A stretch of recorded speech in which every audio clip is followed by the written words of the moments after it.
Welcome to the Falcons Fanatic Podcast, your dirty birds every weekend.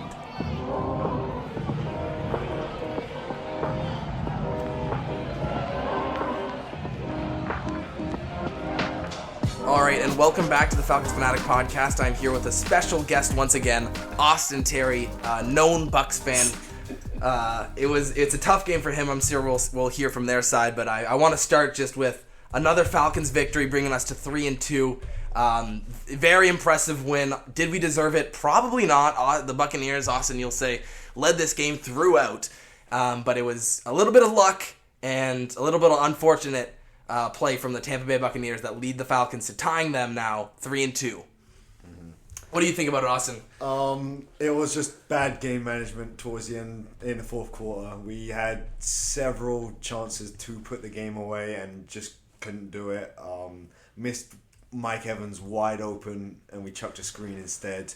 Would have iced it, but it just came down to who could make the plays and who could show up, and we didn't towards the end. I looked over when I saw that wide open, Mike Evans play, and not only did I have a bunch of relief on my face, but I could just see the amount of pain that was on your face. That must have been one of the most infuriating games as well, because you had it right there in the bag. Yeah. Also, we didn't really know the rules. We forgot that it was just first goal wins in regular season overtime. We were both expecting the Bucs to have a drive, and then the final OT graphic came up, and Lucky proceeds to sprint out of the room. But amazing game, Thursday Night Football. Couldn't ask for more, except for maybe a Bucs win. But it was... Yeah, it's a tough pill. But where do you think it went wrong with the Buccaneers here? Do you think, your offense clearly had it going throughout the game? Obviously, the second half wasn't as spectacular as the first half was. What went wrong in that second half? Several things in the fourth quarter went wrong. The ball security, the game management, Lavonte David, a great pick, but maybe in hindsight should have batted it down. Lots of injuries. An insane amount of injuries to an already beat up secondary, and we just Kirk Cousins threw for 500 yards. He tore us apart because we had backups on our entire secondary. We really missed Antoine Winfield today, but when he's back, hopefully in the rematch, things will go a bit differently. But it's honestly a game that's probably going to be circled on the calendar for both teams again. Did you see the look on Baker Mayfield's face? He was not happy to lose in that fashion, but yeah. And, I remember you saying something about how well your pass defense had been playing up until this point. And the Falcons' offense has not been spectacular this season. That was a real issue for us the past couple of weeks. And I don't think it's been entirely solved. I think we got a couple of splash plays, that touchdown to Darnell Mooney, Kaderil Hodge breaking a tackle there. And I think, that probably made Kirk Cousins the most passing yards in Falcons franchise history, with Matt Ryan in the building, by the way. But, yeah, I really do think this game could have gone either way. It was very, very close. And if I'm just looking at, from a perspective of who played the better football game, who deserved to win by the end, the Buccaneers were there. And it was unlucky plays, and you guys couldn't touch Kirk Cousins, honestly. No. At the end there, you got no pressure on him. You let him pick you guys apart, sort of similar to what happened in the Philadelphia game right at the end. And, I thought it was you had a decent game from Lavonte David, but I'm looking at your defense right now. I don't recognize many of these names. No. I know Jordan Whitehead. I know Diaby. I know Vita Vea. I know Lavonte David, Zion McCollum, Jamel Dean. Honestly, I think that's it. Half of those names got hurt in the game as well. Whether it was just out for a couple plays or questionable to return, it was we were banged up. But I mean, it shows how actually far the NFC South has come, because it's a good division. A Bucs Falcons primetime game 6 years ago would be unheard of almost. But We are... The division... Well, I remember, like, back in 2016, 2017, and, like even until, like, 2019, 2020... Yeah. The NFC South was one of the best in the NFC. And it's been about a half decade of us being in the absolute mud. Yeah. And it's completely turned around. I mean, the Saints are frisky. The Falcons are frisky. All three of our games have been hard-fought wins in the last second. And Tampa Bay, I think, may be the best team in the division. Well, that didn't really show up today in Atlanta. But you guys, healthy, probably take this game. Healthy, I think, probably in the rematch if we do have half of our team back. And, Bucky Irving he'll gain some valuable experience. He should be getting more rushes. He should be getting more touches, but... Rashad White was 72 yards here, 7.2 per rush. He was with one more carry, but... That was the long 56. That was the 56. It was... Bucky by the end of the season will probably be our number one. But he's a rookie at the end of the day. I'm not going to blame him for that fumble. Yeah. Jesse Bates was... He was doing that all game. He was doing it all game. It happened to Chris Godwin. Evans fell on it. This time we just didn't fall on it. And that didn't even kill you at that point because you got the stop. Yeah. You got the big sack, and you turned to me and you said, "I don't think we're stopping you again." No. Next two drives, you didn't. Like you knew that was probably the last of your defense effort. We had a momentum boost from the pick that I expected us to get a couple yards, maybe get the field goal, and force, instead of a Younghoe kick, a Kirk Cousins touchdown, which I don't think he would have been able to get. We wouldn't have had time with that time that you guys had left. But it is a tough one to take for now. But you can appreciate a good game when it comes around. It's early in the year. Yeah, we're 3-2. I'm not going to panic and be like, guys, what is happening to the Buccaneers? No, we'll bounce back. We'll hopefully win our next game against. Oh, great, the Saints. And then Baltimore. Saints and then Atlanta Baltimore. again. A primetime game against Baltimore as well. And look at your next five. New Orleans, Baltimore, Atlanta, Kansas City, San Francisco. But after that, it opens up. After that, we should kind of go undefeated for the rest of the season after our bye Unless week. Dallas changes something. Yeah, unless Dallas turn it around. But this next 5 games, I believe, will define the Bucs on if we are actual contenders or if we've just beaten teams that weren't in their groove yet. But Washington's proven to be a good team. Detroit's proven. I mean, they are a good team. Philadelphia, I mean, they haven't really shown it. They've shown it in spurts, but their offense is really hit and miss here. I think your offense is better than the Saints, and if your defense is healthy, they'll be equal to the Saints. Yeah. But yeah, this is a tough stretch of 5 games for you guys coming up to the bye week. And I was sort of thinking that the same thing for the Atlanta Falcons. We came into the season with the easiest schedule, and we had the toughest part of it. We had Pittsburgh, who's been great this year. Philadelphia, we sneaked by. Kansas City, same thing. And then we had New Orleans, Tampa Bay. Now, after this, we've got, I guess, a little bit of a tough stretch, but we've got Carolina sprinkled in there. Dallas has struggled. We've had Denver. A lot of road games. And then we also have a pretty easy schedule to end it up. I think almost the exact same teams. It's a symbol of a good football team. You guys have been able to get in those tight games and come out as the winners on majority of the occasions. I'm telling you, Austin, it's been years of being on the other side of these losses. It's been years and years. Learning points. You get a very good quarterback like Kirk Cousins, and he will turn things around for you like he did today. Yeah. He made your receivers look like $1 million today. And he's getting healthier with every start, which is the great thing. Zach Robinson is figuring out this play calling as well.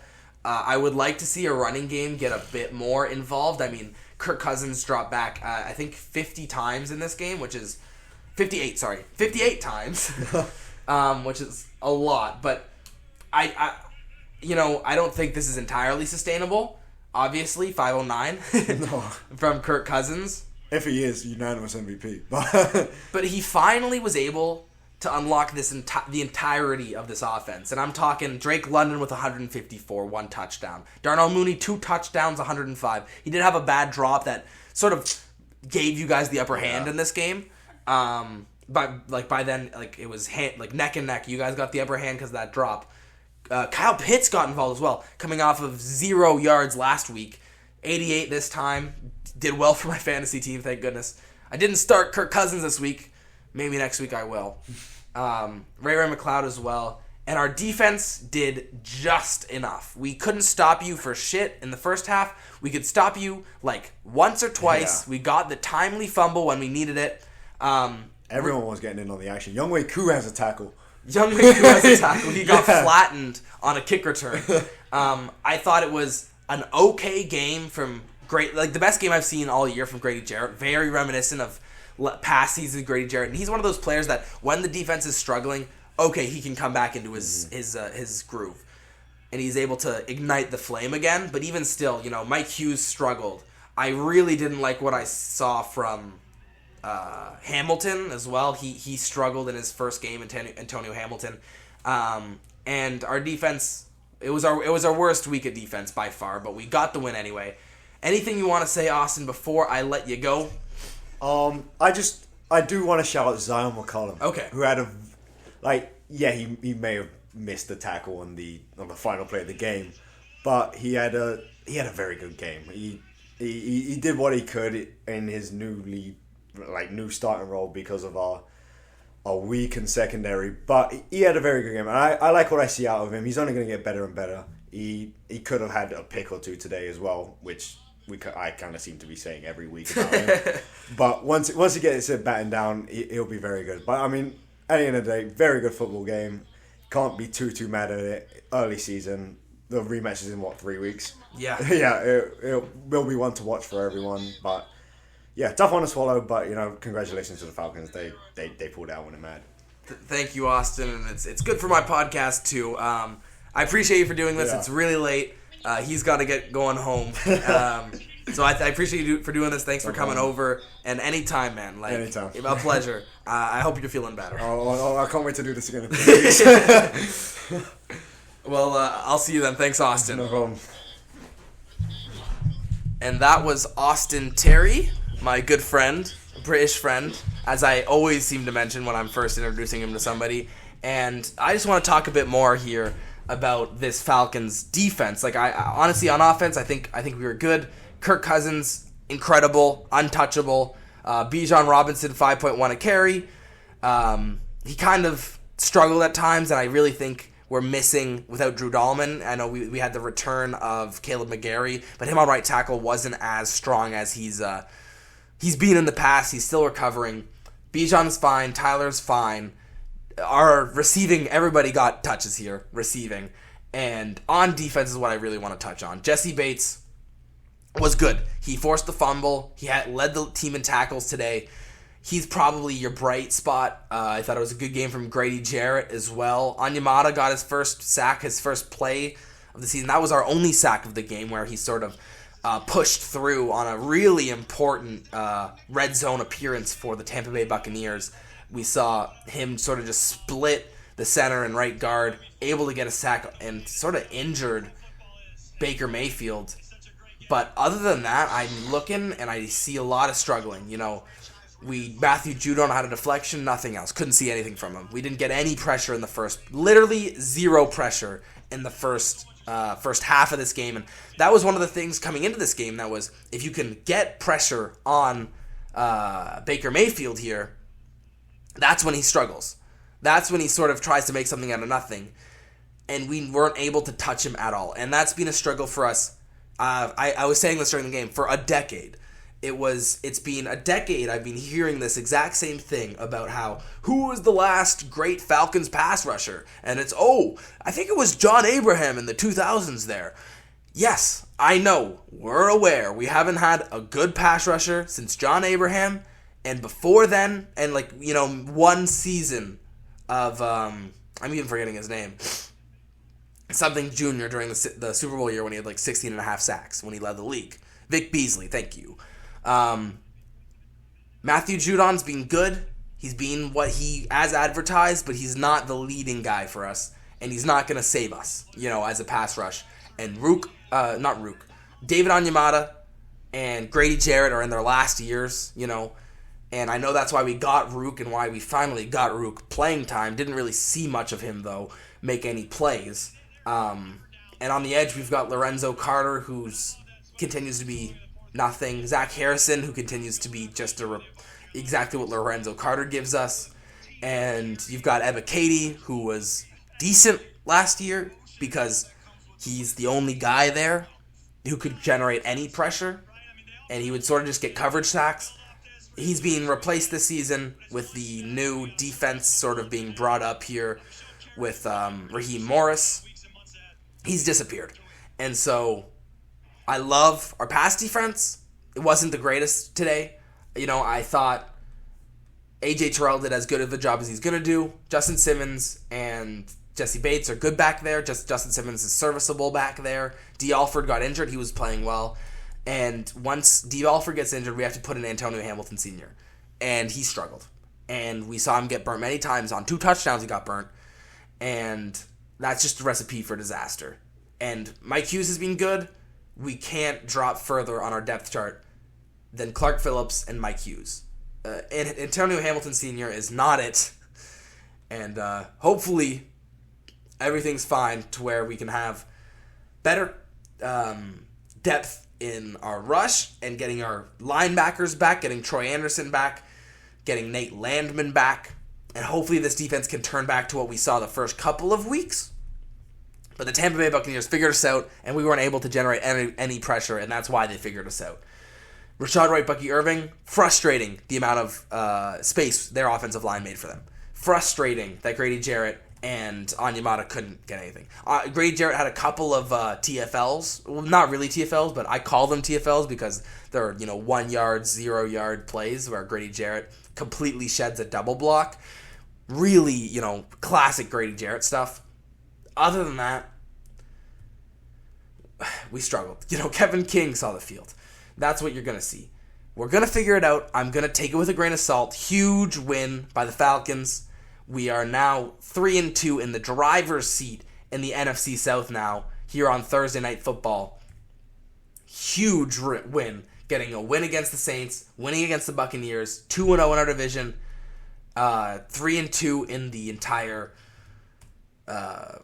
3-2 in on the season, and we lost to the Chiefs, who are the Chiefs, and we lost to the Steelers, which was basically preseason week 1 for Kirk Cousins and this offense. And we look 10 points first week, 22 second week, 17 it's the Chiefs, 26 now 36. Our offense is hitting its stride, and yes, you could say it was an injured and depleted defense, but it's it's progress nonetheless. And our offense was hitting its stride early. And I really do think Kirk Cousins has figured something out here with Drake London. They've found their timing. He's really hitting Drake London on these in-breaking routes. He's got Darnell Mooney on these stop routes, basically hooks, but like deep hooks, comebackers. He's found Darnell Mooney countless times. Darnell Mooney's, outside of this game, has been our best receiver. And then he also got Kyle Pitts involved, just as much as you need Kyle Pitts involved. 7 receptions, 88 yards. Give me that every week from Kyle Pitts. That's what I need from him. They hit him on a go route early in this game. That was what I needed. Kadarius Hodge, that's, he just got on because Drake London got shaken up. And he did get shaken up, and I was a little worried, but my buddy Max Purdon said, "Oh, it's okay. Look, he just got hit in the ribs. He's probably just lost his breath." And that's what happened. It allows Kadarius Hodge to get on, make that great play, shedding the tackle, and just, I didn't know he was that fast. I didn't know he was that quick. Just completely outruns the rest of the Tampa Bay Buccaneers defense and delivers the win to the Falcons to create us 3-2, 2-2 at home. And I haven't seen the Falcons Stadium, Mercedes Benz Stadium, bouncing like that ever before in my life. Because, we created it's a new stadium and we've been bad. I'm going to hold my words there. We've been bad ever since this stadium opened. We have a primetime game with Matt Ryan in the house celebrating his career, lifting him into the Ring of Honor And that's what we give him. A 36-30 victory over the Tampa Bay Buccaneers, where Kirk Cousins has the most passing yards in Falcons franchise history with a rating of 114, 1 interception, 4 touchdowns, 58 passes, 42 completions. What a game. And it's going to be one of the best games of the year. And this Atlanta team continues to play in close matchups game after game, year after year. Every single game has been decided by one score. We play the Panthers next week, 4-25 in Carolina. Should be another win, bringing us to 4-2. If we lose to the Panthers, that would be quite frustrating. Andy Dalton was very successful last week, though, so we'll see what they look like this week, and I'll adjust my expectations. Then we got the Buccaneers, Cowboys, and Saints. After that, we should have a bye week. Well, we have the Broncos and then a bye week, and we can wrap up this season. And this is exactly, like I said, we're on schedule, right? We were supposed to win one of our first 3, right? It's the Chiefs, Eagles, and Steelers. We're supposed to beat the Steelers. They're good this year. Eagles are bad. Let's beat the Eagles. Okay. Could have beat the Chiefs. Don't need to. Doesn't need to win that on schedule. Saints and Buccaneers at home must win games to get into controlling spot in our division. Win, slightly, just nip them at the bud, barely get by off a huge play. I can't believe I haven't even mentioned it yet. A play where at the 50-yard line, and this is where I'm going to wrap it up finally. I'm sorry, I've been talking for a while. I'm a little bit drunk. I've had 4 beers at this point. It was a beer per touchdown, which I wasn't able to get any beers last week. I'll say that because we didn't have any offensive touchdowns. But Kirk Cousins, it's another one of those legacy drives that we need. And he's gotten it moving. Kyle Pitts, good throw. Got it to Drake London. And we're on about the 50-yard line, 40-50 of our own. We need 10 yards here. There's about 26 seconds left. Kirk Cousins stands there in the pocket. Incompletion. We have 12 seconds left. We need about 15 yards to get into field goal range for Younghoe Koo. It's about a 65-yard field goal right now. Hutt, he throws it right on target. He sort of hesitates because, do I want to throw this at the sideline? Do I want to make a completion here? Can we get the spike? He throws the completion. He gets the yardage. Drake London drops to the floor like a dead body. And it's everybody run.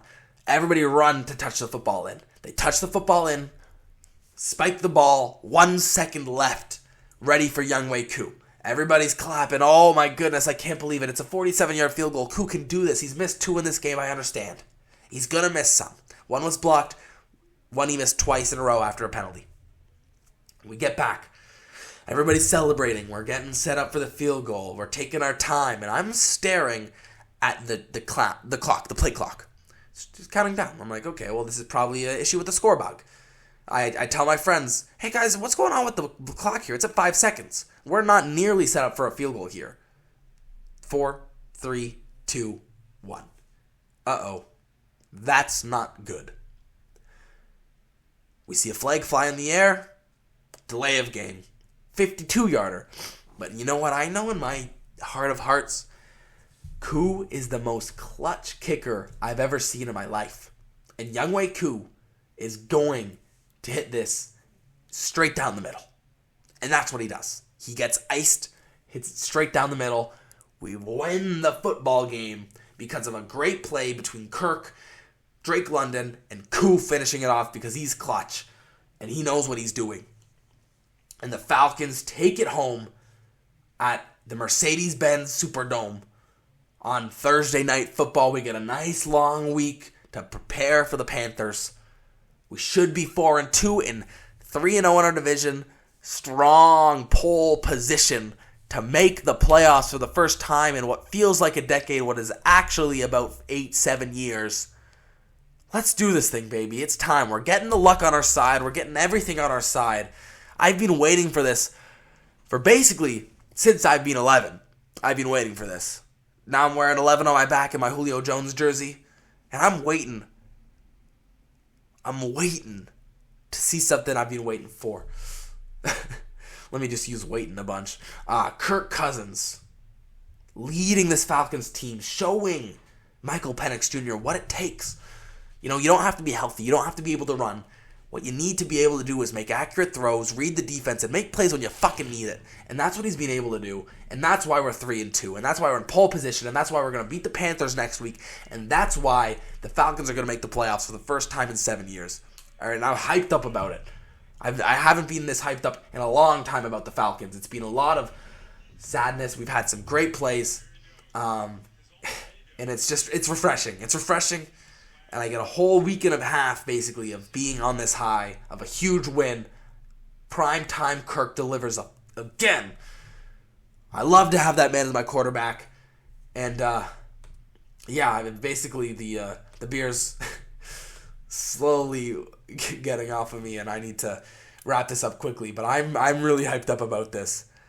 I haven't been this happy to be a Falcons fan in a while.